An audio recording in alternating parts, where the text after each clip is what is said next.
al podcast de Urbanitae, donde escucharás las noticias más relevantes del sector inmobiliario, toda la información sobre nuestros proyectos y las claves para invertir con seguridad.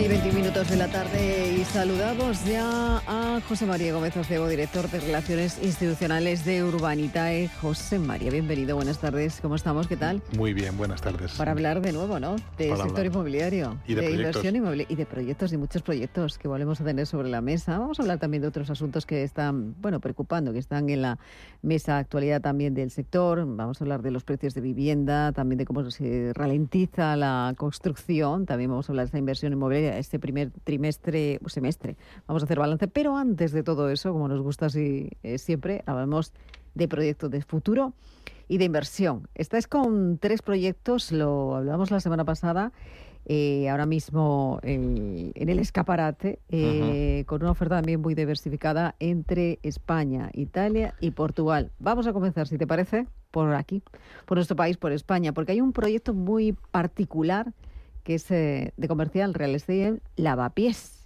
Correcto. ¿En qué consiste, José María? Pues mira, es compra de un edificio para hacer 19 apartamentos turísticos y explotación en régimen de alquiler. Sabes que la reglamentación permite desarrollar este tipo de actividades en edificios dedicados exclusivamente a esto, y la idea es eso, es encontrar adaptar el edificio que ya empieza a estar viejo a la situación en la que está, para que pueda ser explotado por parte de un operador. Y cuando ya esté en carga, calculo que un plazo de aproximadamente unos 2 años, se le vendamos a un inversor más patrimonialista para que desarrolle la actividad. En el caso en que se pusiera la cosa muy complicada para conseguir la licencia de alquiler turístico, bueno, pues sigue siendo un activo que se puede vender por unidades como residencial. Y nosotros además hemos pactado con el promotor un retorno preferente del 14%. Es decir, oye, hasta que nuestros inversores recuperen todo su capital con un 14% TIR de retorno, el promotor no recibe nada del suyo. Y luego del exceso, él se lleva más o menos la mitad y nosotros la otra mitad. Es la idea de favorecer que, en el caso en que las cosas se tuercen un poco, seguimos protegiendo el retorno de nuestros inversores. José María, una cosa que me llama la atención, viendo este tipo de proyectos, hablabas de ese tipo de edificios, ¿no? Que quizá es complicado obtener esa licencia de alquiler turístico para ellos. Tarda mucho, está mucho tiempo en estudio, porque estaba viendo que este proyecto, apareció en estudio desde febrero. El 18 de febrero salió esa apertura el 12. ¿Estos proyectos tardan más que otros en hacer esa...? Bueno, es una licencia distinta, porque es una licencia distinta. Esto está enmarcado dentro del Plan Reside, que permite este tipo de edificios que actualmente son de renta antigua y que están en un estado bastante deteriorado, transformarlos para su uso con este fin. No es tan largo como la licencia de obras, en general puede ser más rápido, pero evidentemente estamos en manos de una administración que además está mirando estas cosas con cuidado. Así que nosotros lo hemos calculado que sea relativamente rápido y además ya tenemos firmado parte de la compra de ese edificio con un préstamo bancario que ya está prefirmado. O sea, que está todo ordenado para que en el momento en que tengamos la autorización del ayuntamiento nos pongamos a ello. Es muy difícil encontrar este tipo de activos en una ciudad como Madrid en este momento. Sin duda lo es. A cuentagotas. Exacto. Es difícil encontrarlos, es difícil que puedas adquirirlos. Desde luego, solar es muy complicado. Edificios, encontrar un edificio como este que está totalmente vacío, en realidad queda un inquilino, pero ya se está negociando su salida y de hecho la entrada de los inversores de Urbanitae está condicionado a que se haya acordado con el actual inquilino su salida, y si no se firmará, pues hace que estas operaciones sean joyas que hemos sido capaces de encontrar y que podemos sacar adelante, pero no es nada frecuente, desde luego. Y quizás una de las cosas que tiene Urbanitae es esa capacidad de atraer este tipo de proyectos porque saben que tenemos capacidad para financiarlos. Decíamos que es un proyecto, un ticket de más de 3 millones, 3.375.000 euros. Con un plazo, un plazo de 22 a 26 meses, un plazo medio largo, con un retorno preferente de ese 14%. Sí, y para construir esos 19 apartamentos turísticos. Bueno, vamos a ver otro de los grandes proyectos también. Nos vamos a ir fuera de España, vamos a irnos, si te parece, que ya hemos hablado de este proyecto, a Italia. Italia. Sigue abierto ese proyecto Iris que continúa con esa inversión, esa actualización de inversión, pero ¿cuánto nos queda? Pues mira, queda aproximadamente €500 million.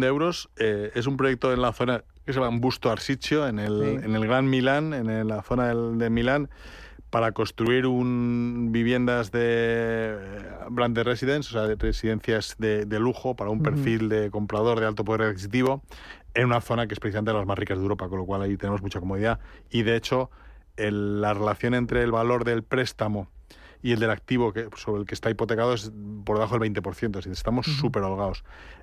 Han entrado ya 1.668 inversores en la plataforma y ya nos queda un ticket cada vez más pequeño, solo €500,000, que animamos porque es una rentabilidad pactada con el promotor del 11% anual con un plazo de 24 meses. Es que es una promotora además muy reconocida en Italia, que está haciendo esta promoción, esta obra. El 83% se encuentra ya financiado y esa rentabilidad, el 11%, buena rentabilidad también, ¿no? Para seguir invirtiendo en él. 11% anual, que es un 22% en los 2 años. Bueno, 24 meses. Seguimos con otro de los proyectos. Vamos a irnos, si te parece, a Portugal. Porque allí tenemos ese proyecto del que hablábamos la semana pasada, proyecto Francos 2, un proyecto comercial en la ciudad de Oporto, que ya está más de la mitad cubierto esa inversión, 2 millones de ese total, con 1 millón financiado, 1.130.390 euros. Sí, es un proyecto muy, muy interesante. Estamos hablando de un promotor británico que se llama Osborne & Co, que se asocia con Adriparte, una promotora local portuguesa, para desarrollar un edificio de oficinas con alguna parte comercial en el mismo centro de Oporto, en la parte del centro de negocios. De hecho, es un solar por el que pasan el 80% de las líneas de metro de Oporto, o sea que estamos en una ubicación excelente. Este mismo promotor desarrolló un edificio de oficinas con la idea también de alquilarlo a diferentes operadores, pero al final vino uno de las Big Four, de las compañías de consultoría y auditoría, y se quedó con todo el edificio. Entonces, como tenía una demanda, pues encontró este segundo suelo, lo ha adquirido. Nosotros confiamos mucho en el proyecto y en la ubicación, porque es la única duda que te puede quedar. Oporto no es una ciudad muy grande y son muchos metros cuadrados de oficina, pero sí que hemos detectado que esa oficina existe y el promotor nos está confirmando que está teniendo una lista de espera de candidatos para ocupar ese edificio. Lo que hemos pactado es un retorno preferente para nuestros inversores de 15%. Teniendo en cuenta que el promotor pone 9 millones de euros de capital, nosotros tenemos ese buffer, ese colchón, que hasta que nosotros no recuperemos nuestro capital con un 15% de interés anual, el promotor no recibe nada de sus 9 millones, con lo cual está claramente implicado por eso. De hecho, la operación ya tiene un grado de avance importante en términos de licencia, estamos ya a punto de empezar a construir. Hubo que hacer alguna modificación de acuerdo con los estudios ambientales, que ya se ha hecho, y yo creo que será inminente la concesión de la licencia y empezar a construir.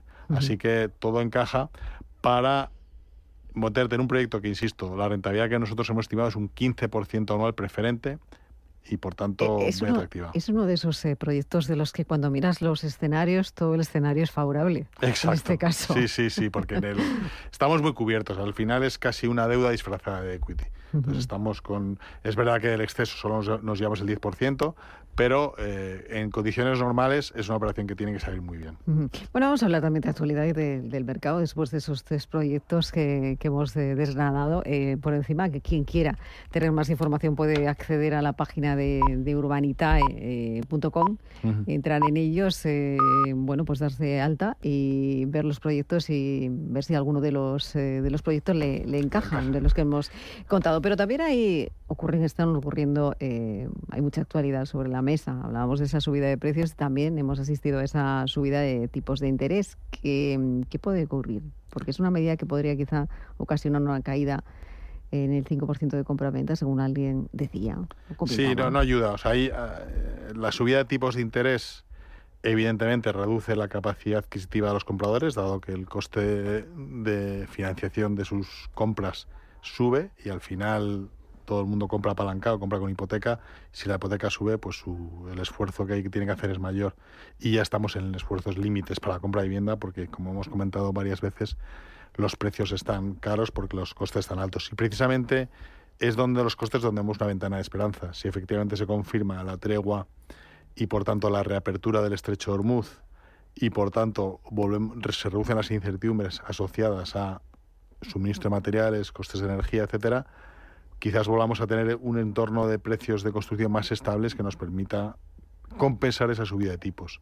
Probablemente, además, con esa reapertura del Stretch Hormuz, las medidas de subida de tipos no sigan la senda de subidas, porque ya podamos volver a controlar esa inflación, que es lo que preocupa realmente al Banco Central Europeo, y volvamos a una senda de tipos un poquito más bajos. Si se dan las dos circunstancias, entendemos que volveremos a construir, pero mientras sigamos con esa presión de costes, nosotros lo estamos viendo cada día. O sea, a los promotores les cuesta mucho conseguir precios cerrados, porque los constructores contratistas no pueden fiarse de cuál va a ser la evolución a medio y largo plazo de determinadas partidas de costes. Y ahí necesitamos estabilidad, que es lo que esperamos se consiga con la tregua. Desde luego la guerra no ha ayudado a nada, ha generado mucha incertidumbre a la hora de licitar operaciones y obras, y la consecuencia ha sido que pues los precios han subido, porque el que tiene inseguridad lo que suele hacer es cubrirse con precios más altos para no caer en pérdidas. Y eso se traslada en el precio final del producto, el precio final de la vivienda, y eso explica los precios. O sea, cuando la ministra llama a los promotores a decir, oye, no poner más vivienda, que es lo que necesita el mercado, le decimos, sí, pero ayúdanos porque los costes nos están matando. Bueno, ha habido, en algunas de las charlas que hemos tenido, ha habido algún burofax también que se han enviado a alguno de las promotoras diciendo que no se podían mantener esos costes y que por lo tanto serían variables en los meses, no se podían mantener. Con lo cual todo significa ralentización. Y la ralentización en la que estamos asistiendo a la hora de construir vivienda. ¿Qué es lo que puede ocurrir en el segundo semestre del año?